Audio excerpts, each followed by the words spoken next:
जय हिंद। बहुत बहुत स्वागत है आप सभी का अपने YouTube channel glory of village में। मैं हूं रुपेश और आप लोग देख रहे हैं ग्लोरी ऑफ विलेज। तो चलिए आज हम लोग ज्योग्राफी के बारे में जानने वाले हैं। ज्योग्राफी के फर्स्ट चैप्टर है मानव भूगोल प्राकृतिक एवं विषय क्षेत्र। ये फर्स्ट बुक के है और इसमें से इस चैप्टर के बारे में हम लोग पढ़ेंगे। तो चलिए, अगर आप लोग इस चैनल पर नए हैं तो सब्सक्राइब कीजिए, लाइक कीजिए, शेयर कीजिए उन बच्चों के पास जिनको आवश्यकता है आर्ट्स की क्लास की। और यहाँ पे आर्ट्स विषय की यानी कि 12 की आर्ट्स की पूरा का पूरा एकदम सब कुछ क्लियर कराया जाएगा। तो चलिए बिना देरी किए हुए मैं आगे की तरफ बढ़ रहा हूँ।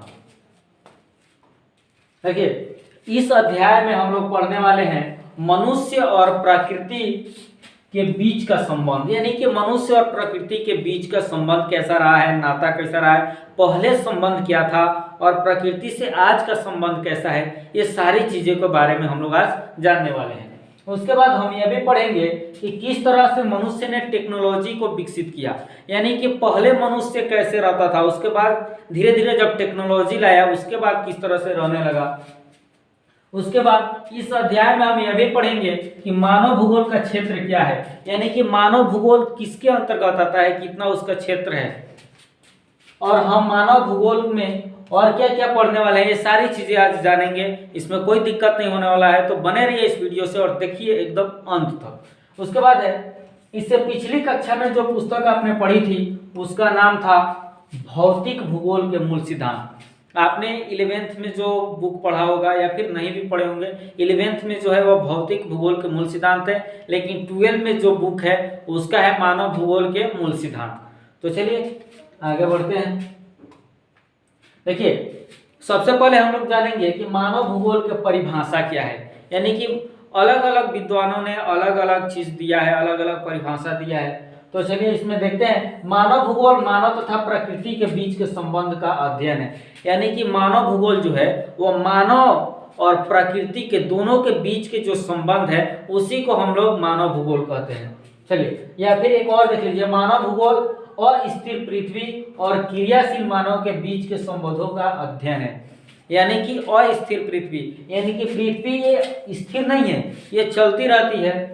तो अस्थिर पृथ्वी और क्रियाशील मानव, यानी कि मानव भी क्रियाशील है, वो कुछ न कुछ करते रहता है, इसके बीच के संबंधों का अध्ययन ही मानव भूगोल कहलाता है। मैं उम्मीद करता हूं कि आप लोग इसको अच्छा से समझ लिए होंगे।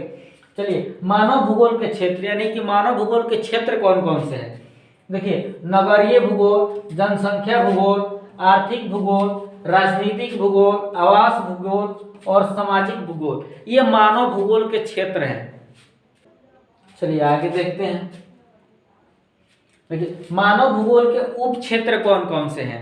आप लोग ये भी देख लीजिए कि मानव भूगोल के उप क्षेत्र कौन कौन से हैं। तो पहला है संसाधन भूगोल, उसके बाद है कृषि भूगोल, उद्योग भूगोल, व्यापार भूगोल, पर्यटन भूगोल, ये मानव भूगोल के उप क्षेत्र हैं।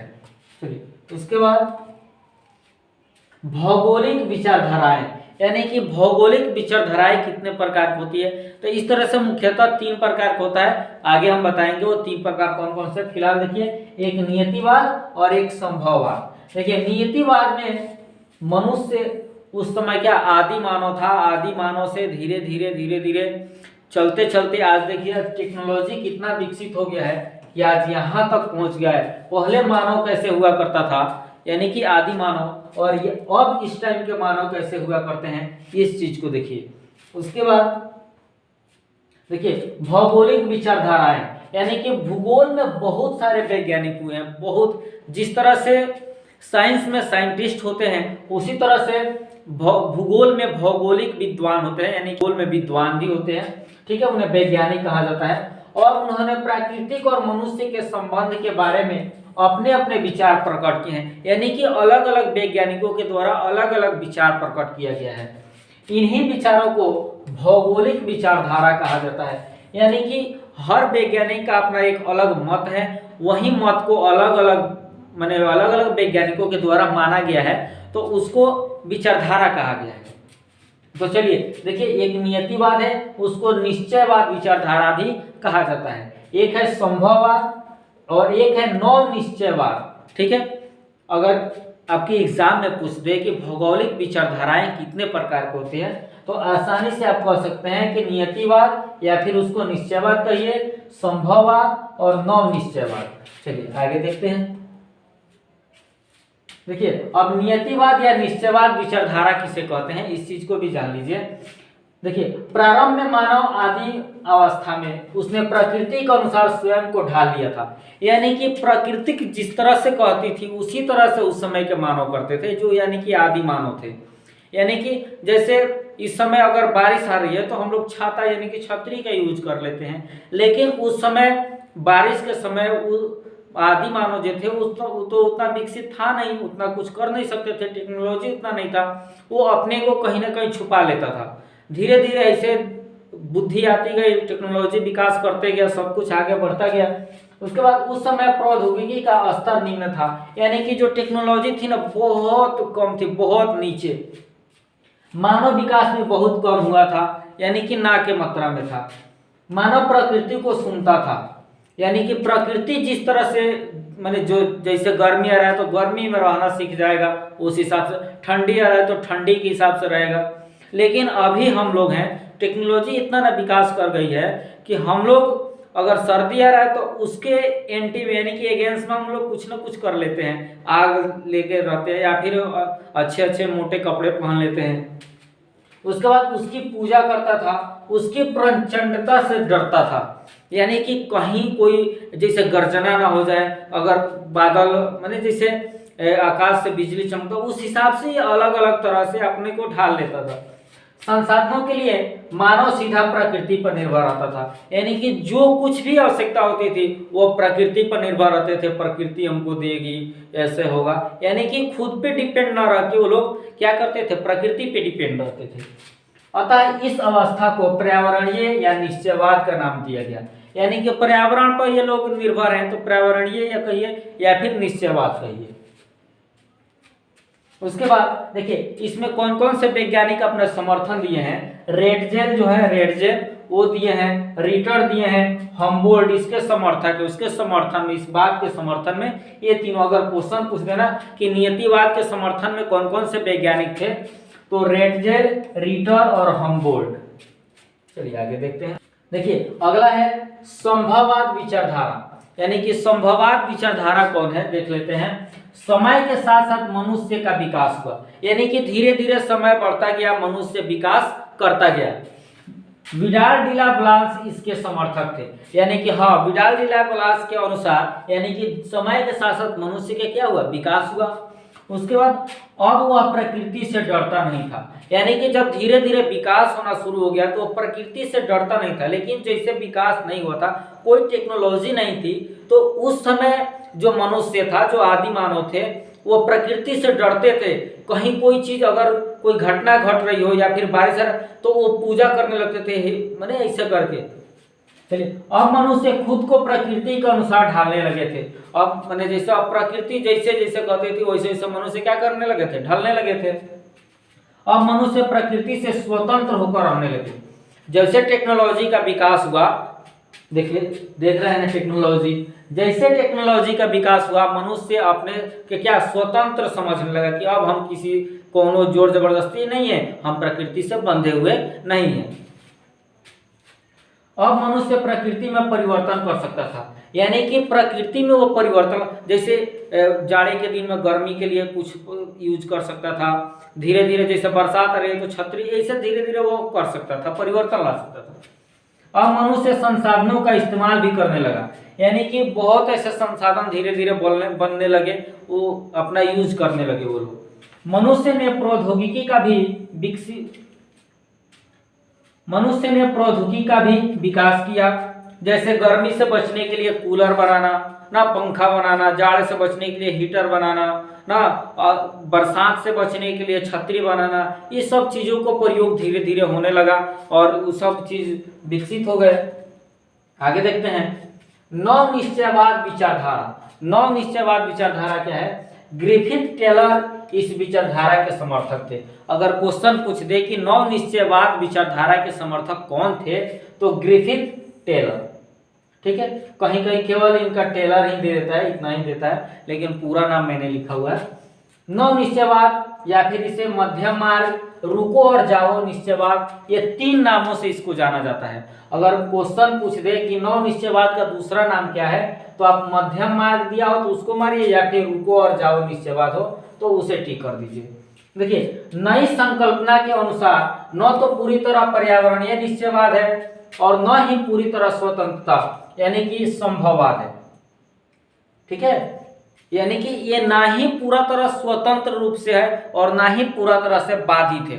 ठीक है, ये बीच में यानी कि उधर भी जा सकता है, इधर भी जा सकता है। मानव केवल प्राकृतिक नियमों का पालन करके प्रकृति पर विजय प्राप्त कर सकता है। अगर हम प्रकृति के अनुसार चलते हैं तो प्राकृतिक पर विजय प्राप्त कर सकते हैं, लेकिन अगर प्रकृति के विरुद्ध चलते हैं तो हो सकता है प्रकृति को हम नुकसान पहुंचाए या प्राकृतिक हमें नुकसान कर दे।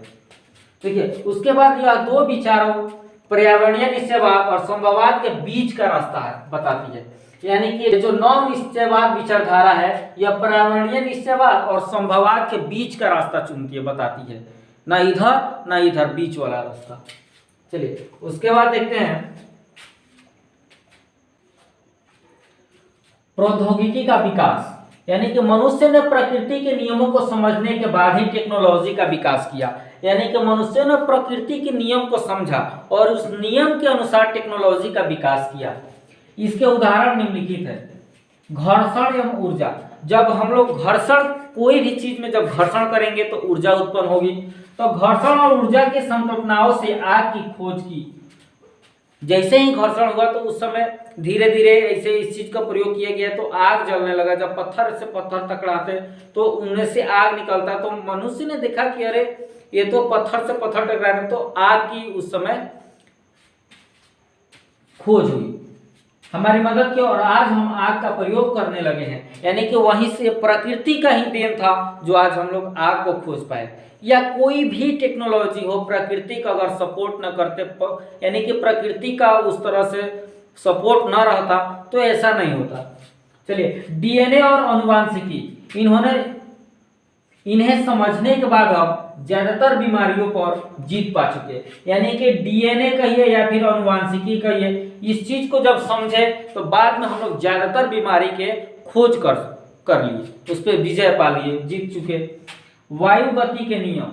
अधिक तेज गति के वाहन बनाने के लिए हमें गति के नियमों को पढ़ना पड़ता है। यानी कि जो भी गति के नियम है अगर उसको नहीं पढ़ा जाए तो इस तरह से वाहन नहीं बन पाएंगे, तभी हम तेज गति के वाहन बना पाते हैं। यानी कि गति के नियम पढ़ते हैं तभी तेज वाहन, तेज चलने वाले, तेज गति से चलने वाले वाहन को बना पाते हैं। चलिए आगे देखते हैं। प्रकृति का मानवीकरण। यानी कि प्रकृति कैसे मानव के माने एकदम नजदीक आ गया, कैसे मानव जो जिस तरह से चाहता है उस तरह से प्रकृति के साथ खिलवाड़ कर लेता या फिर उसे जिस तरह से चाहता कर लेता। देखिए, समय के साथ मानव पर्यावरण को और प्रकृति को समझने लगा। यानी कि समय जब जैसे जैसे बढ़ता गया, आता गया, उस हिसाब से प्रकृति को मनुष्य ने समझ लिया। प्रकृति बलों को समझने लगा। यानी कि प्राकृतिक जो भी बल है उसको मनुष्य समझ गया। मानव ने अपने सामाजिक और सांस्कृतिक विकास किया। सामाजिक रूप से और सांस्कृतिक रूप से, दोनों रूप से मनुष्य ने अपना विकास किया। फिर मानव ने बेहतर प्रौद्योगिकी यानी कि टेक्नोलॉजी का विकास किया। प्रौद्योगिकी के विकास के बाद अस्पताल, नगर, खेत, फलोधान, मैदान, चारागाह, अंतरिक्ष में उपग्रह आदि का विकास किया। इतना कुछ करने के बाद इतना विकास हुआ। हम लोग अब खुद से आप देखिए कि पहले जो मानव थे वो कैसे हुआ करते थे। देखिए, आदि मानव यहाँ से लेकर यहाँ तक का जर्नी कितना कष्टदायक हुआ होगा, ये खुद से आप अंदाजा लगाइए। और ये भी अंदाजा लगाइए कि इतना कुछ बनाने वाला कितना कष्ट सहकर बनाया है, तो 1 लाइक तो बनता है। और 1 लाइक और उसके बाद शेयर कीजिए। अगर नहीं किए हैं सब्सक्राइब तो सब्सक्राइब कीजिए। चलिए मिलते हैं अगले वीडियो में, तब तक के लिए जय हिंद।